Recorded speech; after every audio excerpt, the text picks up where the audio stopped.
카페에 들어갔어. 가방을 딱 내려놔. 그리고 가방에서 싹 꺼내. 맥북이야. 찢어지지. 진짜 좋더라고요, 근데.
네, 안녕하세요. 원석입니다. 제가 드디어 이 친구를 샀습니다. 진짜 예전부터 살까 말까 했던 맥북인데 드디어 좀 큰 맘 먹고 지르게 됐습니다. 어떻게 해서 맥북을 구입하게 됐고 또 어떤 이유로 맥북을 사게 됐는지 말씀을 좀 드려볼까 합니다. 우선 제가 산 모델은 M1 맥북 프로 14인치 모델이고요. 스페이스 그레이 색깔의 10코어 CPU, 16코어 GPU에 1TB의 SSD. 그러니까 고급형 모델이라고 할 수 있을 것 같아요. 이걸 언제 샀었냐면은 1월 말 설날 연휴였는데 부모님과 얘기를 하다가 질러야겠다, 사야겠다 이렇게 마음을 먹었고 그냥 바로 질러버렸습니다. 그때 당시에 샀을 때 쿠팡에서 카드 할인을 좀 이것저것 받았어가지고 대략 270만원 정도에 샀던 것 같아요. 그럼 왜 맥북을 샀냐에 대해서 조금 얘기를 해볼까 합니다. 제가 대학생 때는 그램을 썼었고 한 2020년쯤부터는 영상 편집을 하기 위해서 에이수스 노트북을 좀 썼어요. 그때 샀던 게 i7 CPU에 16GB 램, SSD는 512GB였고 그때 GTX 1650 Ti 이 외장 그래픽이 달려있는 그런 에이수스 모델을 좀 썼었어요. 사실 그게 뭐 영상 편집한다거나 아니면 게임 같은 걸 한다 할 때 충분히 넘쳐나는 스펙이긴 했었거든요. 그런데 프로그램을 돌린다거나 아니면 그냥 웹서핑을 할 때도 비행기 이륙하는 소리가 진짜 엄청 심하게 나는 거예요. 소음이 너무 심해가지고 좀 카페 같은 데 가서 쓰면 괜히 남들한테 민폐가 되겠다 싶을 그럴 정도의 소음이 좀 많이 발생을 했었고, 그리고 또 많이 무거웠어요. 들고 다니기에 사실은 좀 익숙하긴 했지만 그래도 좀 어깨에 무리가 갈 정도로 좀 무거웠다, 그런 정도의 단점도 있었고, 그리고 뭔가 이게 뻥나는 게 많더라고요. 이런 표현이 맞는지는 모르겠는데 그냥 아무것도 안 하고 있다가도 갑자기 화면이 딱 멈춰. 커서가 안 움직여. 그러면은 뭐 할 방법이 없는 거죠. 작업하고 있었으면 그거 다 날리고 강제 종료시켜가지고 다시 켜야 되는데 그게 거의 뭐 좀 부지기수였어요. 그래서 항상 팬 소음이 많이 돌아가게 되면 괜히 긴장하게 되고 언제 또 뻥날지 모른다 이런 불안감을 항상 갖고 에이수스 노트북을 좀 썼죠. 근데 그런 것들이 너무 불편하다 보니까 이제는 안 되겠다, 진짜 이제는 안 되겠다 싶어서 그냥 바로 질러버렸습니다. 그럼 여기서 드는 의문점 또 한 가지. 왜 에어가 아니라 프로를 샀느냐? 사실 에어를 사도, 그러니까 M1 맥북 에어만 해도 충분히 좋다. 프리미어 프로든 뭐 포토샵이든 이런 정도의 프로그램을 돌리는데 M1 에어만 해도 충분히 지장이 없다, 그리고 나도 잘 쓰고 있다 라고 말하는 사람들이 꽤 많았어요. 근데 왜 프로를 샀을까? 일단 저는 뭘 사도 좀 좋은 사양을 사야 돼. 그래야 뭔가 마음이 편하고 그래야 괜히 좀 쾌적하게 뭐라도 할 수 있을 것 같은 느낌? 이런 게 좀 있었어서 오버스펙이긴 해도 프로를 사자 이런 마음이 좀 컸던 것 같아요. 사실 좀 걱정이 됐었죠. M1 에어도 충분하겠지만 정말 만약에 또 뭔가 문제가 생긴다? 아니 그럼 큰 맘 먹고 구매를 했는데 또 그런 문제가 반복되면 이건 너무 실망할 것 같은 거예요. 그러니까 처음 살 때 확실하게 좋은 걸 사놔야 고민 이런 걸 안 할 수 있겠다 싶어서 그냥 다른 선택지는 딱히 생각을 안 했던 것 같아요. 그냥 프로, 에어 말고 프로로 가자 이런 생각이 있었습니다. 그리고 또 에어랑 프로랑 차이가 꽤 큰 것들도 있더라고요.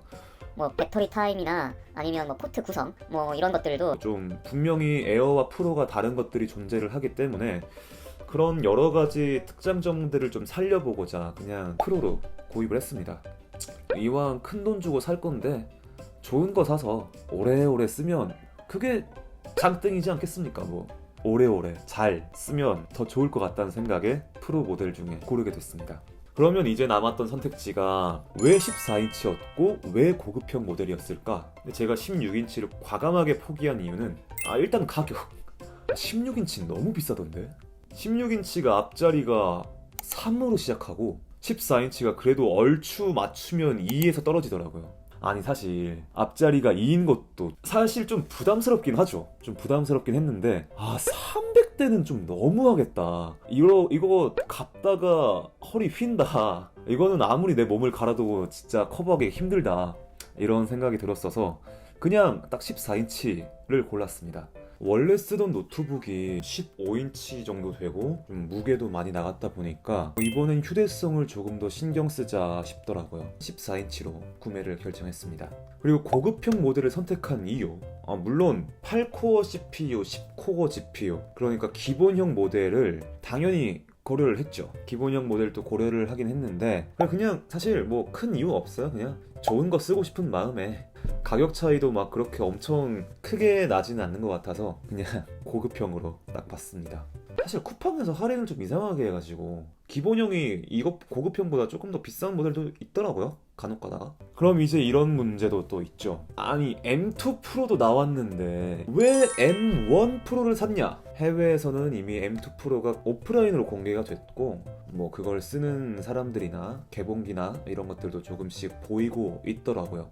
근데 일단 제가 이 M1 프로를 살 당시만 해도 M2 프로가 나온다라는 오피셜만 나왔지 정확한 출시일이 언젠지 나오진 않았었어요. 우리나라가 3차 출시국에도 포함이 되어 있지 않았다. 언제 정확하게 출시될지 모른다. 일단 3월은 돼야 될 것 같다. 라는 말들이 파다했어요. 지금은 또 사전 예약을 시작을 해서 한 3월 중순쯤 받을 수 있는 것 같긴 하던데 3월달까지 어떻게 기다립니까 이거? 내가 이미 사야겠다라고 마음을 먹었고 이걸 당장 안 쓰면 미칠 것 같은데 그래서 3월까지 기다릴 자신도 없었고 M1이다 뭐 M2다 뭐 이런 거 신경 쓸 필요가 없이 그냥 오로지 맥북을 사야겠다라고 딱 시선이 거기 딱 꽂히니까 돌진 M2는 고려 대상에서 제외되었습니다. 당장 시중에 나와 있는 M1만 사자 이렇게 됐었던 거죠. 그리고 스펙을 따져봐도 M2보다 M1만 해도 충분히 이미 저한테는 오버스펙 뭐 M1 에어만 해도 충분하다라고 얘기를 했었는데 뭐 그건 앞에서 이야기를 했으니까 논외로 하는 걸로 하고 많은 유튜버 분들을 봐도 M1 프로 맥북을 가지고 작업하는 게 너무 좋았다. 상당히 만족스럽다. 라는 평가가 되게 많았어서 그냥 M1 프로만 하면 되겠다. 거기다 나는 이미 고급형을 선택했기 때문에 이것만 해도 이미 충분히 넘쳐나는 스펙이다. M2까지도 필요 없다 라는 생각이 일단 들었어요. M1 프로랑 M2 프로랑 딱 비교를 했을 때도 그렇게 많은 성능 차이가 날 것 같진 않아서 그냥 M1 프로로 결정을 했습니다. 그리고 또 가격적인 이유도 한몫을 했겠죠. M2 프로가 그래도 좀 가격대가 나쁘지 않게 나왔던 것 같은데 그래도 M1 프로보단 좀 비싼 게 사실이었고 좀 기다렸다가 비싼 거 사는 것보다 할인 최대한 많이 받을 수 있을 때 빠르게 사자 이런 판단이었습니다. 그래서 지금 나와 있는 M1 프로를 선택했습니다. 뭐 좀 말이 되게 길어진 것 같은데 어쨌든 M1 프로에 대한 이야기로 한번 넘어가 봅시다. 2, 3주 정도를 좀 써보고 있는 기간이긴 한데 지금까지 써본 바 장점과 단점들을 한번 얘기를 해볼까 싶어요. 이미 너무 많이 나와 있는 장점과 단점이라서 제가 말하는 게 또 얼마나 큰 의미가 있을까 싶기도 하지만 한 20일 정도 사용해본 사람의 실 사용기 말씀을 드려보겠습니다. 일단 장점! 예뻐요. 예쁩니다.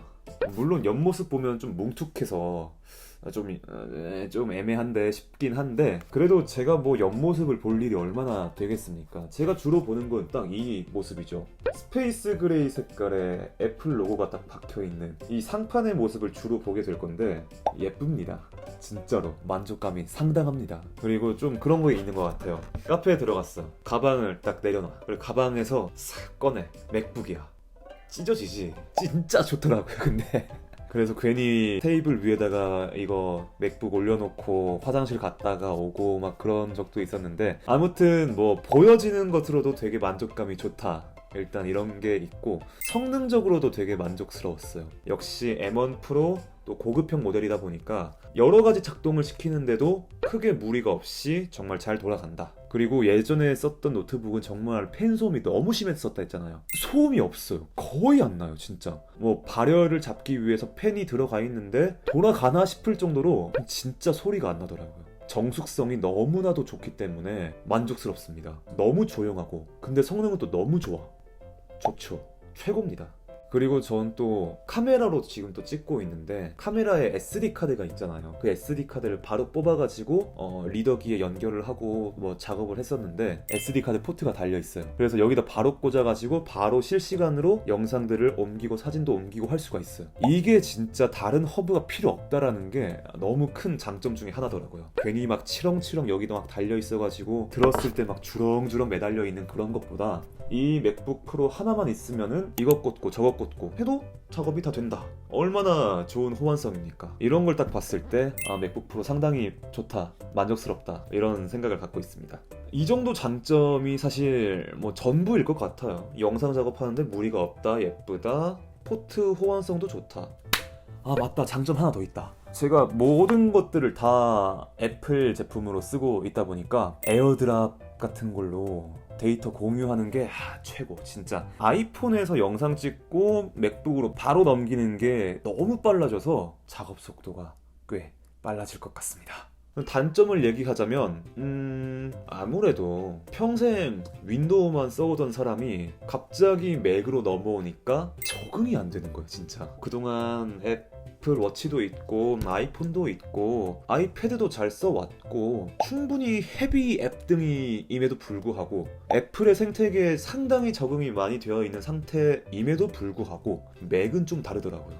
맥은 이게 무슨 시스템인지, 뭐 데스크탑이 뭐 바탕화면이라는데 이게 적응이 안 되고, 뭐 폴더 구성도 너무 적응이 안 된, 뭐 이런 불편한 것들이 상당히 많더라고요. 윈도우에선 잘 실행되던 프로그램들이 맥북으로 넘어왔을 때는 안 열린다는 거, 뭐 한글도 그렇고 뭐 각종 인증서 같은 것들도 윈도우에서 되는 게 맥북에서 안 되는 것들이 좀 많다 보니까 거기서 좀 괴리감을 좀 느꼈었던 것 같아요. 그래서 아직까지도 적응을 하고 있다. 뭐 트랙패드도 뭐 쓰면 편하다, 뭐 좋다 하는데 좋은 것 같기는 해요. 근데 이것도 역시 단축키나 뭐 제스처에 대해서 좀 적응이 더 필요할 것 같고, 이런 진입 장벽들이 좀 있다 보니까 입문 초기에는 상당히 좀 불편할 것 같다. 그리고 실제로 좀 불편했다라는 게 좀 단점일 것 같습니다.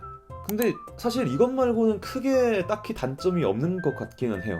지금 써봤을 때 너무 쾌적하게 잘 쓰고 있기 때문에 맥에 대한 적응도 문제? 그게 그나마 좀 단점이고, 또 그나마 또 하나 꼽자면 그냥 이 옆모습이 뭉툭해져서 안 예쁘다는 거? 근데 진짜 실제로 보면 생각보다 좀 못생겼어요, 이게. 사실 맥 시스템에 적응하는 것보다 이 디자인에 적응하는 게 조금 더 힘들 수도 있을 것 같은데, 어쨌든 좀 실물로 보면 생각보다 더 못생겨서 더 당황스럽다는 거. 근데 이 부분은 예쁘다, 이 부분은 못생겼다 하는 이런 사소한 단점들이 좀 있는 것 같습니다. 사실 지금 너무 만족하면서 잘 쓰고 있기 때문에 단점들을 크게 꼽을 수가 없는 것 같아요. 제가 봤을 때 단점은 정말 크게 없습니다. 좋아요, 최고예요. 어쨌든 뭐 이렇게 맥북을 어떻게 해서 구매를 결정을 하게 됐고 왜 이 모델을 선택하게 됐는지, 또 어떤 점들이 좋고 나쁘고를 좀 얘기를 해봤는데, 이럼에도 불구하고 아직도 맥북에 대해서 사야 될까 말아야 될까 고민하고 또 망설이는 분들 계실 것 같습니다. 저도 사기 전까지는 계속 그랬었거든요. 진짜 계속 고민되고, 이 큰 소비가 나에게 정말 맞을까? 270, 300에 가까운 이런 큰 소비를 단 한 번도 해본 적이 없는데 이게 맞을까? 고민이 분명히 되실 겁니다. 가격에 대한 고민, 또 뭐 맥 생태계에 대한 고민, 뭐 이런 것들이 상당히 걸림돌로 작용할 것 같은데 뭐 당연한 것 같아요. 저도 아직 윈도우 노트북을 서브로 놔두고 있고, 그래서 윈도우만의 시스템이 필요할 땐 아직도 저 노트북을 쓰고 있기는 해요. 이런 점은 좀 어쩔 수 없을 것 같기는 한데, 진짜 딱 써보니까 만족감 자체가 달라요. 진짜 이게 말로 표현하기가 좀 너무 애매한데, 잘 안 끊기고 버벅이는 게 많이 없고, 딱 클릭하면 딱 열리고 바로 쑥 쑥 다 막 처리가 되니까 이게 너무 좋아 진짜. 원래 쓰던 것도 성능은 좋았었기 때문에 뭐 버벅인다거나 이런 부분에서는 좀 덜 하긴 했어요. 근데 소음이나 키보드 탈락이나 시스템 오류 때문에 좀 불편하게 작업을 했어야 됐었는데 맥으로 넘어오다 보니까 그런 게 없잖아요. 너무 만족스러워. 너무 쾌적해. 그래서 맥이 불편하진 않을까라고 고민을 하시는 분들이 있다면 이런 장점 하나만 보고 사도 될 정도로 완전 좋고, 물론 개인의 성향이나 개인의 작업 환경에 따라서 좀 선택지가 많이 달라지긴 하겠지만 진짜 과감하게 추천할 수 있을 것 같아요. 이거는 인정. 그리고 M1 프로를 살까 M2 프로를 살까 고민을 하신다면은 M1 프로를 최대한 싸게 살 수 있는 방법이 있다면 M1 프로를 사시고, 아니라면 M2를 좀 기다렸다 사는 게 맞을 것 같다라는 제 개인적인 그런 의견이 있습니다. 이건 진짜 개인적인 의견이니까 참고만 해주시고 현명한 소비가 필요하지 않을까라는 생각을 합니다. 근데 세상에 변하지 않는 진리는 딱 하나가 있어요. 고민은 배송만 늦출 뿐.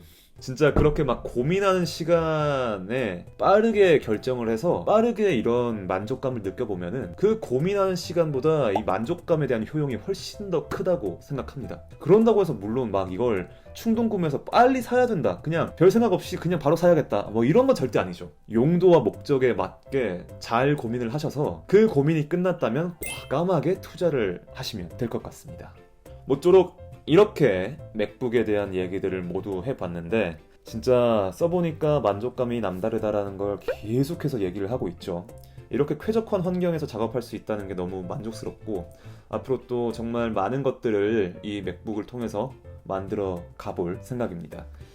계속해서 좀 더 많은 관심을 가져주시면 감사하겠고, 그럼 저는 얘 할부금 갚아야 돼서 빠르게 열심히 또 작업을 하러 가보겠습니다. 오늘의 영상은 여기서 끝! 애플 생태계가 완성됐습니다. 맥북 프로, 아이폰, 아이패드, 애플워치, 그리고 같이 샀던 매직 마우스에 애플 펜슬, 에어팟도 쓰고 있고 이제 에어팟 프로만 사면 됩니다. 가보자고.